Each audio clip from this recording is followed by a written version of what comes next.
జాగ్రత్తగా ఇక్కడికి వచ్చిన వాళ్ళు, ఈ కుటుంబస్తులు మరి వాక్యాన్ని వింటే వాక్యమే మన జీవితాలకి కార్యం చేస్తుంది. కనుక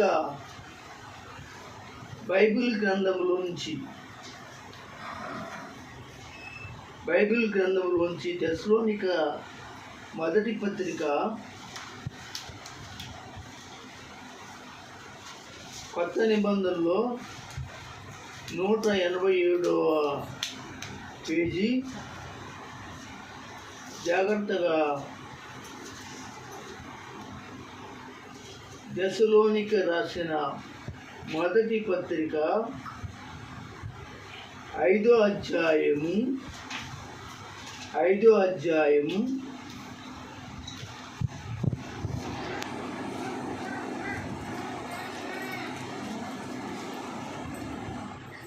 మనకి 16-17 వచనాలు కలిసిపోయి ఉంటాయి. అయితే 15వ వచనం చివర ఒక మాట ఉంది. ఆ మాట చదవండి. అదేంటంటే ఎడతెగక ప్రార్థన చేయుడి చాలు. జాగ్రత్తగా గమనించండి. ఇక్కడ మనము ఎందుకు వచ్చామంటే మాట్లాడుకోవడానికి కాదు, లేక ఏదో సంతోషించడానికి కాదు, లేక ఇతరితర విషయాలలో మనము ఏదో ఇచ్చేయడానికి కాదు, ప్రార్థన చేయడానికి. చాలామందికి ప్రార్థన అంటే చాలా నిర్లక్ష్యంగా ఉంటారు. ప్రార్థన అంటే ఏదో అనుకుంటారు. బైబిల్ అంతట్లో కూడా దేవుడే సాక్ష్యం ఇచ్చాడు ప్రార్థన యొక్క ప్రాముఖ్యత. బైబిల్ అంతా చదవండి. అయితే ఆ బైబిల్ అనబడిన దేవుని వాక్యం ప్రార్థన విషయంలో చాలా చక్కటి విషయం చెప్తుంది. అయితే ఇక్కడికి మనము ఎందుకు వచ్చామంటే సహోదరి యొక్క కుటుంబంలో తన బిడ్డ కొరకై ప్రార్థన చేయడానికి సంఘాన్ని ప్రార్థన సహాయాన్ని కోరారు. కుటుంబం యొక్క అవసరతల కొరకు ప్రార్థన సహాయాన్ని కోరారు. ఒక్క మాట మీతో నేను చెప్పాలి, ఆలకించండి. సంఘం ఎందుకు ఉంది అంటే ప్రార్థన చేయడానికి ఉంది. వాళ్ళ మిత్రులైనా వాళ్ళ కొరకు ప్రార్థన చేయాలి, శత్రువులైనా వాళ్ళ కొరకు ప్రార్థన చేయాలి. అది పాస్టర్ గారు చెప్పింది కాదు, మన ప్రభు అయిన యేసుక్రీస్తు చెప్పింది. నీ సహోదరి కొరకు, నీ సంఘము కొరకు ప్రార్థన చేయాలి. అంతేగాని నేను ప్రేమించిన వారి కొరకే ప్రార్థన చేస్తాను, నేను హక్కును చేర్చుకున్న వారి కొరకే నేను ప్రార్థన చేస్తాను, ప్రార్థనలో ఉంటాను అని ఎక్కడ బైబిల్ ఎవరి గురించి మాట్లాడదు. ప్రార్థన అనేది దేవునికి సంబంధించినది. ప్రార్థన అనేది దేవునికి ఇంపార్టెంట్. అంటే ప్రార్థన అంటే దేవునితో మాట్లాడటం. ఇప్పుడు మనకి ఏదైనా చిన్న సహాయం కావాలంటే ఒక అధికారి మనకి ఉంటాడు అనుకుందాం. ఆ అధికారి దగ్గరికి వెళితే మనకి మాట్లాడితే మనకి పని అవుతుంది అని మనకు తెలిసింది. అప్పుడు ఏం చేస్తాం? ఆయన దగ్గరికి వెళ్ళి, అయ్యా నాకు ఫలానా పని, ఫలానా అవసరత అని అడుగుతాం. అలాగే ప్రార్థన కూడా దేవునితో చెప్పుకోవడం అన్నమాట. దేవునితో చెప్పుకోవడం చాలా అవసరం. మనుషులతో ఎంత చేతి మాట్లాడినా కదండి, ఎంతసేపు మాట్లాడినా అంత శూన్యమే. అదే దేవునితో మాట్లాడండి, చాలా ఎక్కువ దేవునితో గడపండి, ఇలాగా ఎంతో ఉంటుంది. అయితే అందుకే వాక్యం ఏం చెప్తుందంటే ఎడతెగక ప్రార్థన చేయండి. ఇక్కడ సహోదరి కొరకు ప్రార్థన చేయడానికి వచ్చిన మనము మన కుటుంబాల్లో కూడా ప్రార్థన అవసరతలు ఉంటూ ఉంటాయి. అప్పుడు వాళ్ళు కూడా ఏం చేయాలో తెలుసంటే ప్రార్థనలోనికి వాళ్ళు రావాలి. వాళ్ళు కూడా నా స్నేహితుల లేక నాకు విరోధుల అనేది ఉండకూడదు వాళ్ళకు కూడా. ఎందుకంటే ప్రార్థన విషయంలో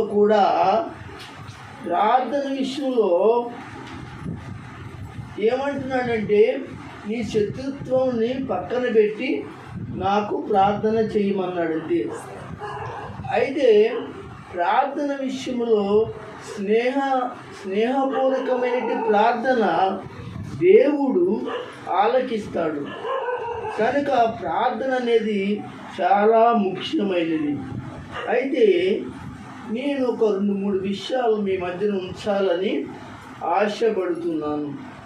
ప్రతి పరిస్థితిలోనే ప్రార్థన చేయండి. విన్నారా? ఇక్కడ ఎంతమంది ఉన్నారని కాదు, 100 మంది ఉన్నా ప్రతి పరిస్థితిలో ప్రార్థన చేయాలి. 10 మంది ఉన్నా ప్రతి పరిస్థితిలో ప్రార్థన చేయండి. ఒక్కరున్నా ప్రతి పరిస్థితిలో ప్రార్థన చేయండి. అంటే ఒక్క విషయంలో కాదు, ప్రతి పరిస్థితి నీకు ఎలాంటి పరిస్థితులు ఉన్నాయో, ఒకవేళ ఇక్కడ ఆవిడ పరిస్థితి బాగోలేదు కనుక ఆవిడే చేసుకోవాలి కదా అని మీరు అంటారు కదా, నిజమేనండి. ఇంకొక మరి చక్కటి మాట చెప్పనా, ఇప్పుడు ఆవిడ కొరకు ప్రార్థన చేయడానికి వచ్చాము ఒక పరిస్థితి కోసం. ఇప్పుడు ప్రార్థన చేస్తున్నాం, మనకి కూడా పరిస్థితులు ఉన్నాయి కనుక ఆ టైంలో ఒకవేళ దేవుడు నీ పరిస్థితి చూసి ఆవిడతో పాటు ఆ కుటుంబంతో పాటు నీ కుటుంబానికి కూడా సహాయం చేస్తాడు ఆయన. ఆమేన్ చెప్పండి. అందుకొరకు రావాలి. ఎందుకొరకు రావాలి? అందుకొరకు రావాలి. వాళ్ళ గురించి కాదు మనం వచ్చేది, మన కొరకు అనేది రావాలి. వాళ్ళ కొరకు వస్తే నీకేమవుతుంది? కార్యం జరుగుతుందన్నమాట, స్వస్థత జరుగుతుందన్నమాట. ప్రతి పరిస్థితిలో ప్రార్థన చేయండి. వాళ్ళ కొరకు వాళ్ళ పరిస్థితి కాదు, నాది అటువంటి పరిస్థితే కదా, నా స్థితి అటువంటిదే కదా, నా జీవితం అటువంటిదే కదా, నేను అలాంటి యొక్క బాధలు కష్టాలు అనుభవిస్తున్నాను కదా, నేను ఆవిడ కొరకు చేస్తే దేవుడు నన్ను కూడా కరుణించి నా ఆలోచనలు కూడా దేవుడు సహాయం చేస్తాడేమో. ఈరోజు సంఘం ఏం చేయాలంటే ఇలాంటి అలవాటు నేర్చుకుని ప్రార్థన చేయటం చాలా చాలా మంచిది. ఆమేన్ చెప్పండి. అందుకే ప్రతి పరిస్థితిలో ప్రార్థన చేయండి. ఏంటి ప్రతి పరిస్థితి అనగా సుఖంలో ప్రార్థన చేయండి. వాళ్ళు సంతోషంగా ఉన్నారా, వాళ్ళతో కలిసి సంతోషించి ప్రార్థన చేయండి. దుఃఖంలో ఆ దుఃఖంలో ఉన్నారా, వాళ్ళతో కలిసి దుఃఖించి ప్రార్థన చేయండి. అన్నిటికీ దేవుని వద్దకు రావాలి. అదనమాట. సుఖానికి రావాలి అనగా దుఃఖానికి రావాలి అనగా మనకు ఉన్నా రావాలి, మనకు లేకపోయినా రావాలి. ఉన్నప్పుడు మనం మానేసి లేనప్పుడు దేవుని దగ్గరికి వస్తే ఆయన ఏం చేస్తాడంటే నా అవసరత కొరకు వచ్చి అవసరత తీరిపోయాక మానేటువంటి వ్యక్తిగా కనపడతావు కనుక దేవుడు తొందరగా నీ విషయంలో ఆలోచించవలసిన విషయం దేవునికి ఎంతైనా ఉంటుంది కదా. ఎక్కడ దాకండి మనుషులను చూడండి, ఒకసారి ఆలోచించండి. ఒక్కొక్కసారి ఇదే రీతిలో ఉంటాం అనుకోండి, ఇదే రీతిలో ఉన్నాం అనుకోండి, అంటే అవసరం ఉంటే త్వరగా రావాలి వెళ్ళాలి అని అనుకుంటాం వాళ్ళ దగ్గర.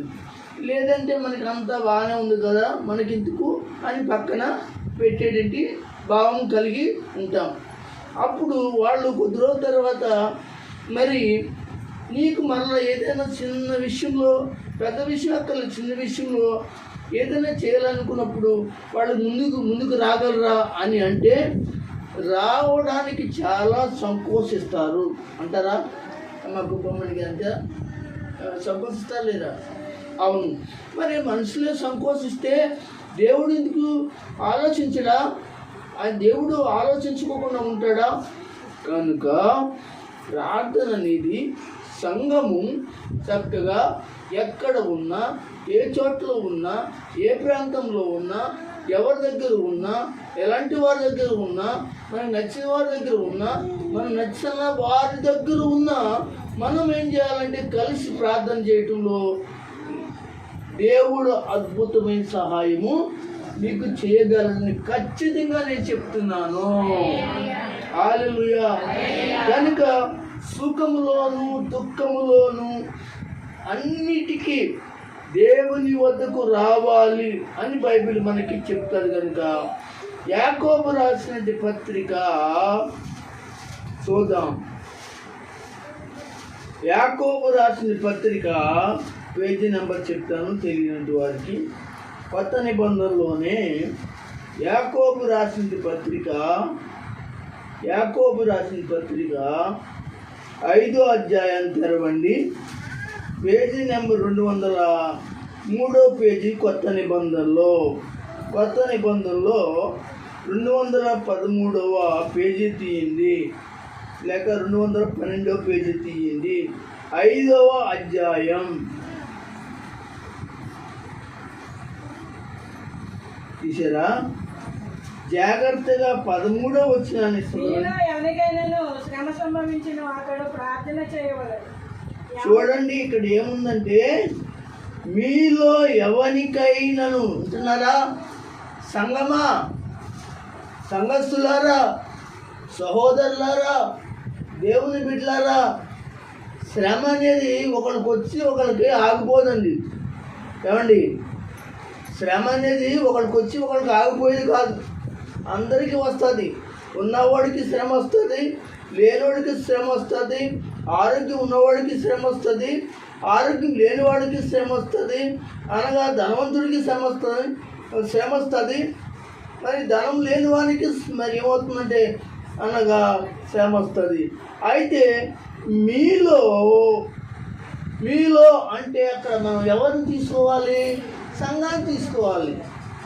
సంఘంలో పాస్టర్ గారు అంటాడు, అమ్మా సంఘస్థులారా, ఫలాని యొక్క సహోదరుడు ప్రార్థన పెట్టుకున్నాడు కనుక ఫలానా అవసరతలో ఉన్నాడు, ఆయన ఫలానా అవసరతలో ఉన్నారు కుటుంబం, రండి మీరందరూ వచ్చి వారి కొరకు ప్రార్థన చేయండి అంటే వాక్యం ఏమంటుందంటే మీలో ఎవడైనను అంటే సంఘంలో ఎవడైనను. అదే కదా నేను పాస్టర్ గారు నేను అదే చెప్పాను కదా, వేరే మాట ఏం చెప్పినా దేవుడు ఏదో చెప్పాడో నేను చెప్పాను. మీలో అంటే సంఘంలో దేవుడు అదే అంటున్నాడు. అలాగే మీలో ఎవరికైనాను ప్రార్థన కోరేటువంటి పరిస్థితి వారు అడిగినప్పుడు మనము సాధ్యమైనంత మట్టికి రావడానికే ప్రయత్నం చేయాలి. సాధ్యమైనంత వరకు అనగా కూడుకోవడానికి తొందరగా ఆయా పనులు చేసుకుని ఏం చేయాలి? ఆ ప్రార్థనలోకి వచ్చి ఆ కుటుంబం కొరకు, ఆ బిడ్డల కొరకు, వారి యొక్క పరిస్థితుల కొరకు దైవజనుడు చెప్పినా, ఆ సంఘ సహోదరు చెప్పినా చక్కగా వారి కొరకు మనం ఏకీభవించి ప్రార్థన చేస్తే దేవుడు జ్ఞాపకం చేసుకుంటూ ఏ పరిస్థితుల్లో ఉన్నా, ఎలాంటి పరిస్థితుల్లో ఉన్నా ప్రార్థన చేస్తాడు.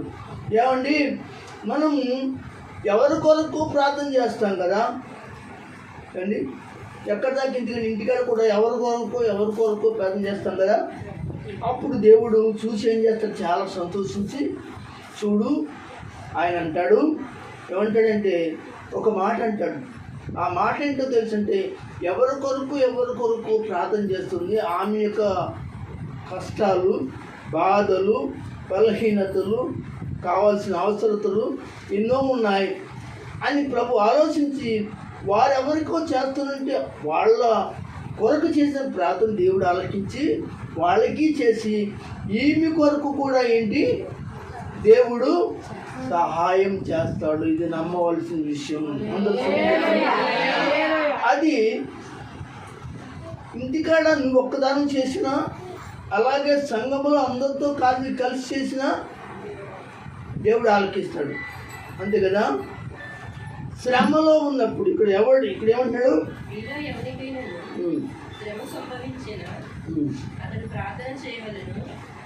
శ్రమ శ్రమ శ్రమ ఉన్నారా? కాళ్ళు పెట్టిందనుకోండి అది శ్రమే కదా. కడుపు పెట్టిందనుకోండి శ్రమే కదా. తలకాయ పెట్టిందనుకోండి శ్రమే కదా. ఇలా ఏదైనా మనకి శరీరానికి శ్రమే. అలాగే ఇంట్లో ఆర్థికంగా ఇబ్బంది ఉందనుకోండి శ్రమే అంటారా కాదంటారా? తినడానికి లేదనుకోండి శ్రమేనా? అనగా ఎవరికైనా ఇవ్వాల్సిన అవసరతలు ఇవ్వాల్సినవి మనం ఉన్నాయనుకోండి, అవి ఇవ్వట్లేదంటే అది శ్రమేనా? శ్రమలు కదా. రామకృష్ణ గారు శ్రమే కదా. అవి మనల్ని ఏదిస్తూ ఉంటాయి, మనం బాధిస్తూ ఉంటాయి. మనల్ని ఏ టైంలో ఎవరేమంటారు, ఎవరు ఏ టైంలో మనం బాధిస్తారు, ఎవరు కేకేస్తారు, నా బిడ్డని కేకేస్తారు, లేకపోతే నా కూతుర్ని కేకేస్తారు, లేకపోతే నా భర్తని కేకేస్తారు, నా భార్యని కేకేస్తారు. ఇలాంటి రకరకాల యొక్క బాధలు పరిస్థితులతో ఏం చేస్తారంటే ఆ శ్రమను దిగమింగుకుని ఉండేటువంటి కుటుంబాలు లేక మానలేదు. ఆమె చెప్పండి కదా. అందుకే ఎడతెగక ఏం చేయాలి? ఎడతెగక ఏం చేయాలి? అబ్బా ఎంత మంచి మాట అండి, ఎంత మంచి మాట అంటున్నాడు. మాట్లాడుతుంటే మాట చక్కటి మాట, చక్కటి మాట. మళ్ళీ చదవండి ఆ మాట. మీలో ఎవరికైనా శ్రమ సంభవించిన అతడు ప్రార్థన చేయవలెను. ఎవరికైనా సంతోషము కలిగిన అతడు కీర్తనలు పాడవలెను. సంతోషంగా ఉన్న వాళ్ళు ఏం చేస్తారు కదా. కొంతమంది పాట పాడతారు అంటే వాళ్ళకి ఏంటి సంతోషం, ఏది మొత్తానికి ఏదో కలిగింది లేదా ఏదో జరిగింది, సంతోషంగా పాటలు పాడుతుంటారు.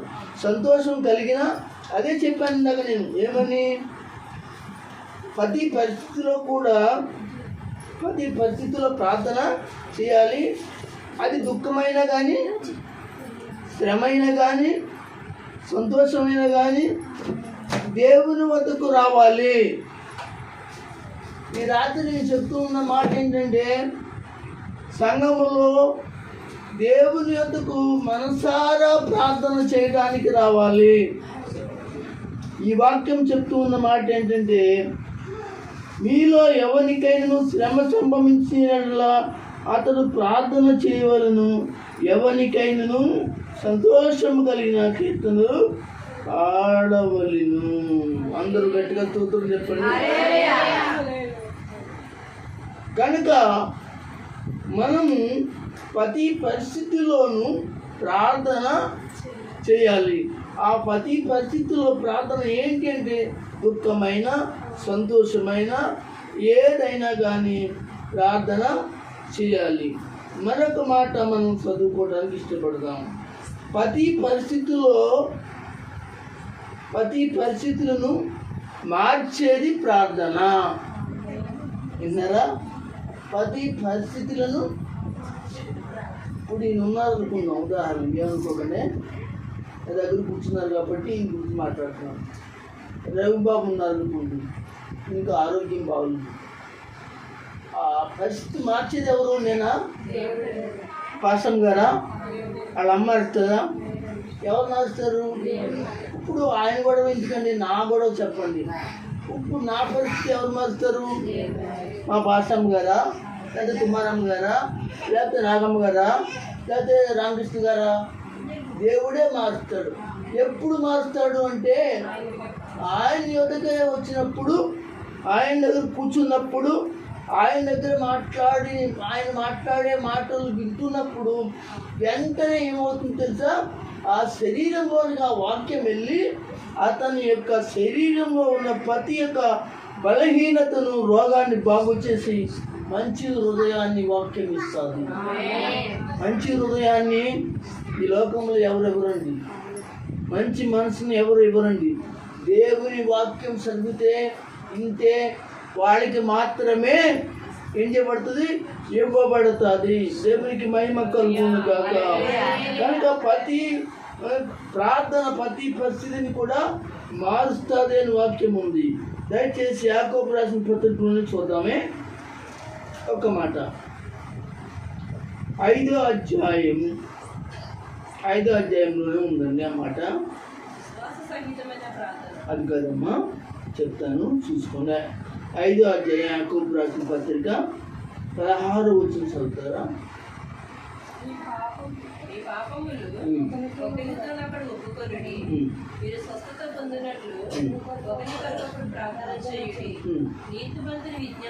అది మనకి అండర్లైన్ చేసుకున్న మాట.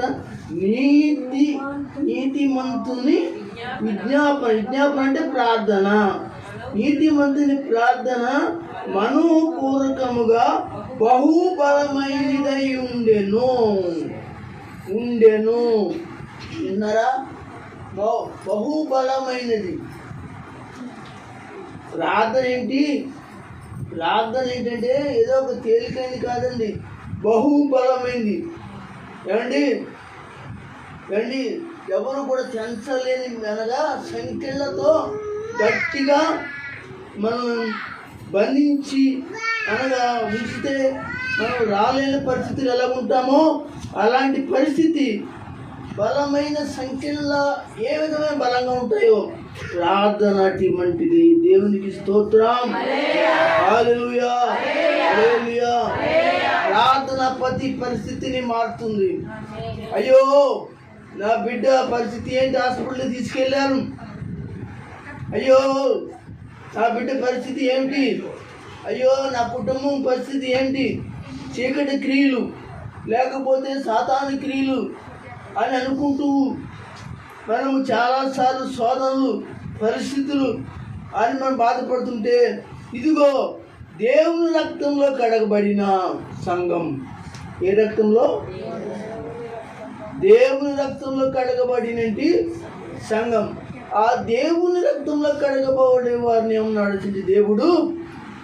దేవుడు ఏమన్నాడంటే నీతిమంతులు అన్నాడు.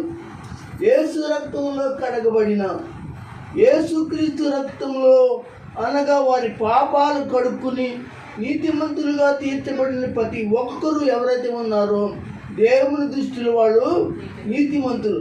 అలాంటి నీతిమంతులైన వాళ్ళు విజ్ఞాపన ప్రార్థన బలమైనది. అందుకే ఎక్కువ ప్రార్థన కోరుకుంటారు, ఎక్కువగా ప్రార్థన కోరుకుంటారు. అందుకే మన సంఘంలో ప్రతి ఒక్కరు కూడా ఎక్కువ ప్రార్థన కోరుకుంటారు. ప్రార్థన వస్తుంది. ఇక్కడ సుమారుగా మనం ఒక 20 మంది ఉన్నాం అనుకుందాం. 20 మందిలో 5 ప్రార్థన చేస్తే చాలు. పరలోకం గిరగిర తిరిగి కార్యం కింద భూమి తప్పమని పడుతుంది. అంటే ఆమేన్. కనుక దేవుని బిడ్డలారా, ఇదిగో దేవుని వాక్యం మాట్లాడుతుంది. నీతిమంతుని విజ్ఞాపన అంటే ప్రార్థన మనోపూర్వకముగా, ఇష్టపూర్వకంగా, హృదయపూర్వకంగా దేవుడికి నచ్చేటట్లుగా ఏం చేయాలి? ప్రార్థన చేసినట్లయితే బహుబలము గలదై ఉంటుంది. అన్నారా? ఈ మాట ఎందుకు చెప్పాడు తెలుసా? ఏమండి, మన గురించి చెప్పాడు. యేసయ్య ఆయన చేస్తాడు కార్యాలు, మనం కూడా చేయగలం ఉంటాను ఇక్కడ అని మాట్లాడుతున్నాడు. మీరు బహుబలం కలిగిన వారా? మనపూర్వకంగా దేవుని అడుగుతున్నారా? ఎందుకు ఈ మాట చెప్పాడంటే ఇక్కడ ఒక వ్యక్తిని చూపిస్తున్నాడు. ఆయన పేరు ఏలియా మీలాంటి స్వభావం గలవాడే కదా. అలాంటి అయితే వేరే పైన స్వర్గం నుంచి వచ్చాడంటారా? భూమి మీద ఉన్నవాడే కదా, మనలాంటి స్వభావం గలవాడే. అతడు దేవుని నామమున వర్షింపకూడదు, వర్షం రాకూడదు అని ప్రార్థన చేసినప్పుడు వర్షం 3.5 సంవత్సరాలు రాలేదు. మరలా ఆయన కొంతకాలం ఆ యొక్క ప్రజల యొక్క పాపాలు ఒప్పుకున్నప్పుడు దేవుడు విని ఆ దైవజనుడిని పంపించి వర్షం వస్తుందని చెప్పనగానే వర్షం కురిచింది. అంటే ఇతడు ఎవరు? నీతిమంతుడు, మనలాంటి స్వభావం గలవాడు. మరి మన ప్రార్థనలు ఎందుకేనుడు? మనపూర్వకంగా ఉండలేదు, హృదయపూర్వకంగా ఉండలేదు. దయచేసి ఈరోజు మనము మనపూర్వకంగా ఈ కుటుంబం కొరకై ప్రార్థన చేయాలి. హృదయపూర్వకంగా ఈ కుటుంబం కొరకే మనం వేడుకోవాలి. అప్పుడు ఆ బిడ్డ గర్భవతిగా ఉంది కాబట్టి ఆ యొక్క కొన్ని సమస్యలు ఉన్నాయి, వాటి కొరకు నేను మాట్లాడతాను. వాటి కొరకు ప్రార్థన చేయాలి. అలాగే కొన్ని సమస్యలు ప్రభు చేయగలడు అని నమ్మకంతో ఆ కుటుంబం కూడా ఏం చేసేది? ఎవరు తీసుకొచ్చింది? సేవకుడిని తీసుకురావడమే కాదు, సంఘాన్ని తీసుకొచ్చింది. మరి దేవునికి స్తోత్రం. అర్థమైందా? సేవకుడు వస్తే కాదు, కుదరదు. విన్నారా? సేవకుడు వస్తే కుదురుద్దా? నేను అక్కడి వాళ్ళు అయిపోతుంది, నేను పొట్టుగానేంటి అయితే ఆవిడేనా పొడిచేస్తుందా? లేదు, మేము ఉండాలి. మేము కానీ మా అందరితో పాటు మీరుండాలి. ఎందుకో తెలుసంటే మేము మీ మధ్యవర్తులుగా దేవుని దగ్గర ఏం చేస్తామంటే ప్రార్థనలు నడిపిస్తాము, దేవుని దగ్గర పోరాడతాం. కనుక మీ కార్యాలు దేవుడు జరిగించును కాక ఆమె చెప్పండి. అదనమాట. మేముండాలి, మీరు ఉండాలి, మేము ఉండాలి. ఇది చాలా ప్రాముఖ్యమైన విషయం అండి, మీరు మర్చిపోకూడదు. కనుక ఇక్కడ అంటాడు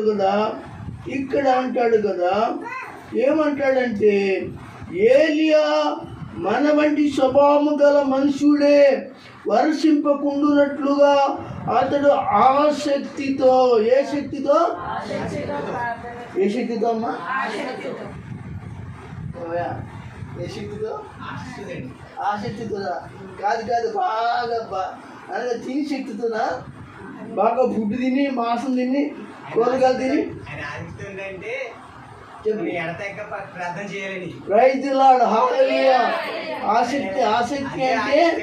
ఆసక్తి అంటే ఎడతెక్క ప్రార్థన చేయటమే. మంచి పాయింట్. అందరూ దేని సూత్రం చెప్పండి.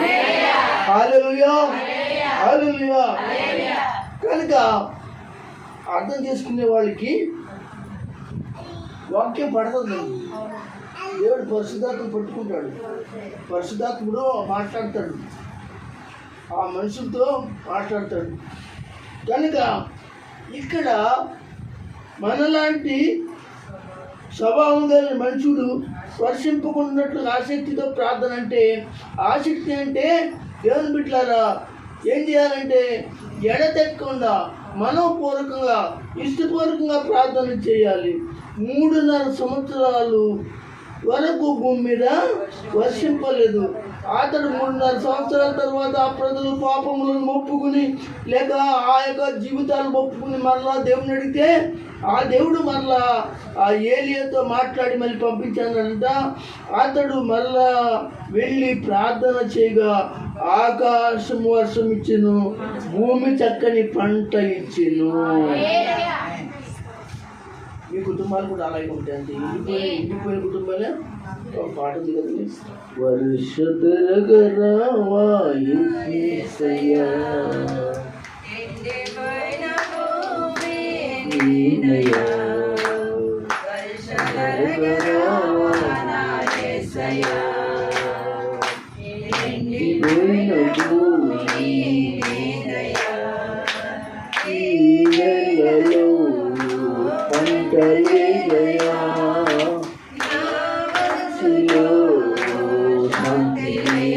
ఆమేన్. శాంతి దేవుడు ఇస్తాడు.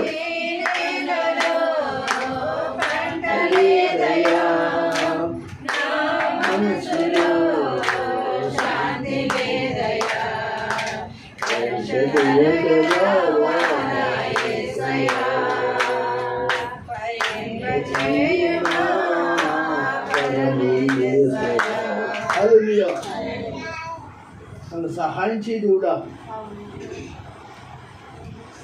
మా అమ్మ ఏం చేయలేకపోతుంది అని బిడ్డలు అడగాలి. కానీ వాళ్ళు అడగాలి, బిడ్డలు అడగాలి. బిడ్డల కొరకు తల్లిదండ్రులు అడగాలి, తల్లిదండ్రుల కొరకు బిడ్డలు అడగాలి. ఎందుకంటే ఈ భూమి మీద నీకు 4 మాటలు చెప్పేవాళ్ళే తప్ప నీకు 4 రకాలుగా మంచి స్థితిలోకి తీసుకొచ్చేవాడు ఎవరును లేడు. ఒక్కడు మాత్రం ఉన్నాడు, ఆయన పేరే నజరేయుడైన యేసు క్రీస్తు ప్రభు. ఆయనే నీ జీవితాన్ని పైకి తీసుకొస్తాడు. ఆయన నీ జీవితంలో అనగా అందరూ అంటారు కదా, మన యొక్క పెద్దవాళ్ళు అంటారు కదా, 3 పువ్వులు అని అంటారు.